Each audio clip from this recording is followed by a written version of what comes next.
CV. Philipose എന്ന ഒരു ഉപദേശിയെയാണ് ഞാൻ നിങ്ങൾക്ക് പരിചയപ്പെടുത്തുന്നത്. അദ്ദേഹത്തിൻ്റെ ഏറ്റവും വലിയ പ്രത്യേകത, അദ്ദേഹം ഇന്ത്യ മുഴുവൻ സൈക്കിളിൽ യാത്ര ചെയ്തിട്ടുണ്ട്. ഇന്ത്യയുടെ എല്ലാ സ്റ്റേറ്റിലൂടെ യാത്ര ചെയ്തെന്ന് മാത്രമല്ല, 4ഓളം അയൽ രാജ്യങ്ങളിലും അദ്ദേഹം സൈക്കിളിൽ യാത്ര ചെയ്തു. അസാധാരണമായൊരു യാത്ര. സൈക്കിൾ യാത്ര 90കളിൽ നടത്തിയ ഒരു കാര്യമാണ്. ആ 90കളിൽ നടത്തിയ സൈക്കിൾ യാത്രയ്ക്ക് 2025 ഒരു അവാർഡ് കിട്ടി, അല്ലേ? വളരെ അത്ഭുതകരമായിരിക്കുന്നു. അതായത് ഉപദേശി, ഒരു പെന്തക്കോസ് ഉപദേശി, അദ്ദേഹം 90കളിൽ ഒരു സൈക്കിൾ യാത്ര ഇന്ത്യ മുഴുവൻ നടത്തുന്നു. ആ യാത്രക്കിടയിൽ അദ്ദേഹം പലരെ കണ്ടുമുട്ടി, പല ആളുകളെ കണ്ടുമുട്ടി. ആ കൂട്ടത്തിൽ സെറാബൂർ യൂണിവേഴ്സിറ്റിയിൽ പഠിച്ചുകൊണ്ടിരുന്ന ചില മലയാളികളെ കണ്ടുമുട്ടി. ഈ മലയാളികളിൽ ബഹുഭൂരിപക്ഷവും മർത്തോമക്കാരായ, ആ മർത്തോമക്കാരായ ആ വിദ്യാർത്ഥികളിൽ പലരും ഇപ്പൊ അച്ഛന്മാരാണ്, അല്ലെ? ആ അച്ഛന്മാര് ഇന്ത്യ മുഴുവൻ സൈക്കിളിൽ യാത്ര ചെയ്ത ഉപദേശിക്ക് ഈ 2025 ഒരു അവാർഡ് കൊടുക്കാൻ തീരുമാനിച്ചു. അങ്ങനെ 1 ലക്ഷം രൂപ ഉള്ള ഒരു അവാർഡ് അദ്ദേഹത്തിന്റെ വീട്ടിൽ കൊണ്ടുവന്ന് ഈ മർത്തോമക്കാർ കൊടുത്ത 1 ലക്ഷം രൂപ ഉള്ള ഒരു അവാർഡ് അദ്ദേഹത്തിന് കിട്ടി, സന്തോഷം. പക്ഷേ ഈ 1 ലക്ഷം രൂപ കൊണ്ട് ഈ ഉപദേശി എന്ത് ചെയ്തു എന്നുള്ളതൊരു വലിയ രസകരമായ കാര്യമാണ്. നമുക്ക് ഉപദേശിയോട് തന്നെ ചോദിക്കാം, എന്താണ് ഈ അവാർഡുമായി ബന്ധപ്പെട്ടുള്ള ചരിത്രം എന്താണ്? ഞാന് ഒരു ദിവസം രാവിലെ 6 മണിക്ക്, മിക്കവാറും ദിവസങ്ങളിലും ചില ദിവസം വിട്ടുപോകും, നമ്മളിപ്പോൾ എന്നും ധ്യാനിക്കുന്ന ആളല്ല, രാവിലെ വായിച്ചപ്പോൾ 2 ശമൂവേല് 23:15-16 വാക്ക്, ആ അധ്യായം മുഴുവൻ വായിച്ചെങ്കിൽ ഈ 15-16 എൻ്റെ ഹൃദയത്തിൽ സ്പർശിച്ചു. അതെന്താന്ന് വെച്ചാൽ, ദാവീദ് അദുല്ലാം ഗുഹയിൽ പാർക്കുന്ന കാലത്ത് അദ്ദേഹത്തിന് കലശലായി ദാഹിച്ചപ്പോൾ അദ്ദേഹം തൻ്റെ സ്നേഹിതന്മാരോട് പറഞ്ഞു, നിങ്ങളിൽ എനിക്ക് ബേത്ലഹേം കവാടത്തിലുള്ള കിണറ്റിൽ നിന്ന് വെള്ളം കൊണ്ടുതരും. ഒളിവിൽ പാർക്കുന്ന കാലമാണ്. അത് തന്നെയല്ല, ബേത്ലഹേം കവാടം ആ സമയത്ത് ഫെലിസ്ത്യരുടെ കാവലില്ല, ഫെലിസ്ത്യ പട്ടാളം അവിടെ ക്യാമ്പ് ചെയ്യും. ഈ ഫെലിസ്ത്യ പട്ടാളത്തെ പേടിച്ചാണ് പറ്റത്തില്ല. അതെ. ശൗലിനെ പേടിച്ച അവളി. അപ്പം 3 വീരന്മാര് തയ്യാറായി വെള്ളം കൊണ്ടുവരാൻ. അവർ പോയി വെള്ളം കൊണ്ടുവന്നു. ഈ വെള്ളം കൊണ്ടുവന്ന് കൊടുത്തപ്പോൾ അദ്ദേഹം അത്ഭുതപ്പെട്ടു. നിങ്ങളുടെ ജീവനാണ്, നിങ്ങളുടെ രക്തമാണിത്.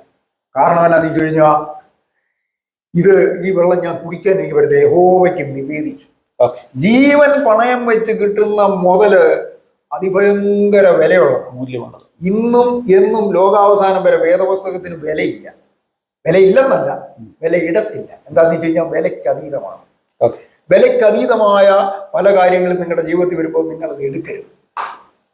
ഇതാണ് എനിക്ക് പറയാനുള്ള സന്ദേശം. അപ്പോൾ ദാവീദ് ആ വെള്ളം യഹോവയ്ക്ക് യാഗമായിട്ട് ഒഴിച്ചു. അപ്പൊ അത് കഴിഞ്ഞ് ഒരു 8-8:30 മണിയാകുമ്പോൾ എനിക്കൊരു ഫോൺ കോള്, പക്ഷേ നിങ്ങൾക്കൊരു അവാർഡ് ഞങ്ങൾ തരാൻ ഉദ്ദേശിക്കുന്നു. ഞാൻ പറഞ്ഞു, എൻ്റെ സാറേ എനിക്ക് അവാർഡ് തന്നെ.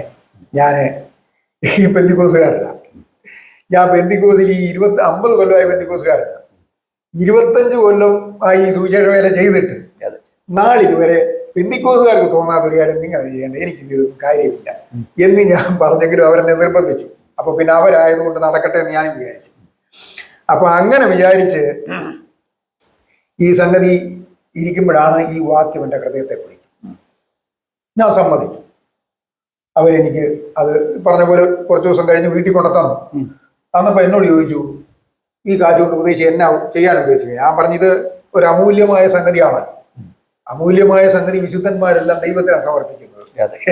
അപ്പൊ അതുകൊണ്ട് ഞാൻ ഇതിന്റെ പകുതി ഭാഗം എൻ്റെ ലോക്കൽ ചർച്ചിൽ ചാരിറ്റിക്ക് വേണ്ടിയിട്ട് പോയിട്ട് പകുതി ഞാൻ ഇതിലേക്ക് കയറി ഇറങ്ങി നടക്കുമ്പോൾ വളരെ ദുഃഖിതരായ ആളുകളുടെ വീടുകളിൽ ഞാൻ ചെല്ലാറുണ്ട്. മരുന്ന് മേടിക്കാൻ നിവൃത്തിയില്ല, അത് കഷ്ടമല്ല. അപ്പോൾ ഒരാൾക്കായിട്ട് കൊടുക്കാനില്ലെങ്കിലും ഒരു 100 പേർക്ക് 500 രൂപ കൊടുക്കാൻ. എൻ്റെ ജീവിതകാലം മുഴുവൻ ഞാൻ വല്ലവരോട് മേടിച്ചിട്ടേ ഉള്ളൂ, വല്ലൊരു തന്നിട്ടേ ഉള്ളൂ. പിന്നെ ആ പാടെ എൻ്റെ ഒരു പുസ്തകം ഇറങ്ങിയപ്പോൾ ഇച്ചിരി കാശ് കിട്ടിയപ്പോൾ പലർക്കും പൊറോട്ടായി ബീഫൊക്കെ മേടിച്ചു കൊടുത്തു, ചിലർക്ക് 50 രൂപ 100 രൂപ കൊടുത്തു. അല്ലാതെ എനിക്കൊരിക്കലും ആർക്കും ഒന്നും കൊടുക്കാൻ പറ്റിയിട്ടില്ല. ഇത് ദൈവനാമത്തിലൊക്കെ ആകട്ടെ അത് ഞാൻ പറഞ്ഞു. അവരൊന്നും പറഞ്ഞില്ല, അത് ചെയ്യണമെന്നോ ചെയ്യരുതെന്നോ മണ്ടത്തരമാണോ തെറ്റാന്നോ ഒന്നും പറഞ്ഞില്ല. സന്തോഷമായിട്ട്. അപ്പൊ അവരിൽ ഇച്ചിരി വെള്ളം ചോദിച്ചു. ഞാനപ്പോൾ 2 പേർക്ക് ഓരോ ഗ്ലാസ് വെള്ളം കൊണ്ട് കൊടുത്തു.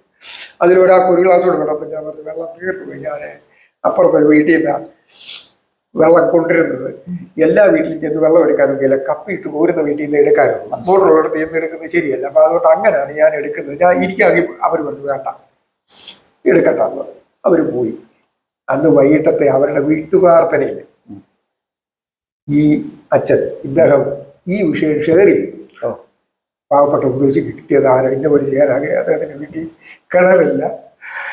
അത് പറഞ്ഞപ്പോൾ അദ്ദേഹത്തിൻ്റെ സഹോദരൻ ഒരു ബിസിനസ്മാനാണ്. അദ്ദേഹം പറഞ്ഞു എനിക്ക് ഉപദേശം ഒന്ന് കാണാമല്ലോ. പിറ്റേ ദിവസം അദ്ദേഹം വഴി ചോദിച്ചു പറഞ്ഞു എന്നെ വിളിച്ചു വീട്ടിൽ വന്നു.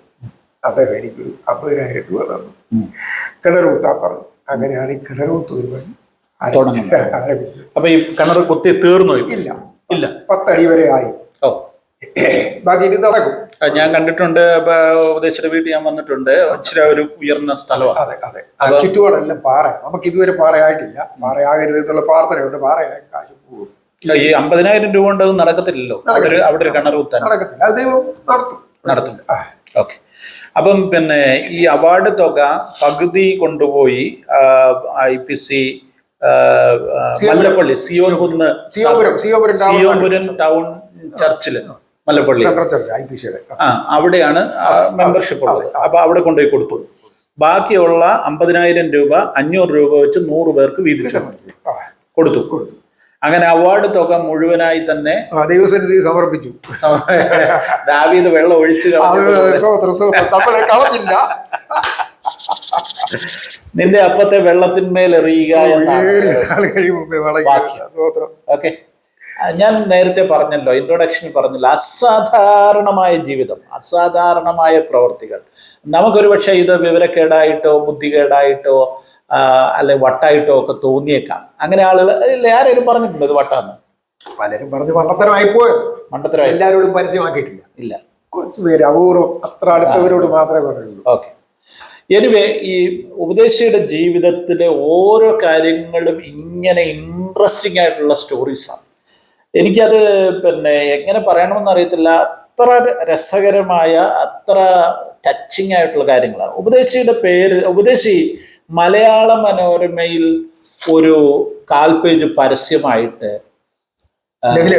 ഒരു ലഘുലേഖ, അദ്ദേഹത്തിന്റെ വലിയ ജീവിതത്തിലെ ഒരു വലിയ അഭിലാഷമായിരുന്നു. മലയാള മനോരമയുടെ എല്ലാ എഡിഷനിലും ഒരു 4 പേജ് പരസ്യം, സുവിശേഷം, യേശുവിനെ കുറിച്ച് പറയണമെന്ന് വലിയ ആഗ്രഹമാണ്. അത് അദ്ദേഹത്തിന്റെ ജീവിതത്തിൽ സാധിച്ചു. ആ കഥ വളരെ ഇൻട്രസ്റ്റിംഗ് ആയിട്ടുള്ളൊരു കഥയാണ്. ഹല്ലേലൂയ NIT എന്ന ചാനലിലാണ് ഈ അഭിമുഖം പൂർണ്ണമായി പ്രസിദ്ധീകരിക്കുന്നത്. നിങ്ങൾ ഇതുവരെ ഈ ചാനൽ സബ്സ്ക്രൈബ് ചെയ്തിട്ടില്ലെങ്കിൽ ദയവായിട്ട് നിങ്ങൾ സബ്സ്ക്രൈബ് ചെയ്യുക, ബെൽ ബട്ടണും അമർത്തുക. നിങ്ങൾക്ക് ഈ ചാനലിൽ പുതിയ അഭിമുഖങ്ങൾ, സാക്ഷ്യങ്ങളൊക്കെ പ്രസിദ്ധീകരിക്കുമ്പോൾ നിങ്ങൾക്ക് നോട്ടിഫിക്കേഷൻ ലഭിക്കുവാൻ അത് സഹായകമായി മാറും.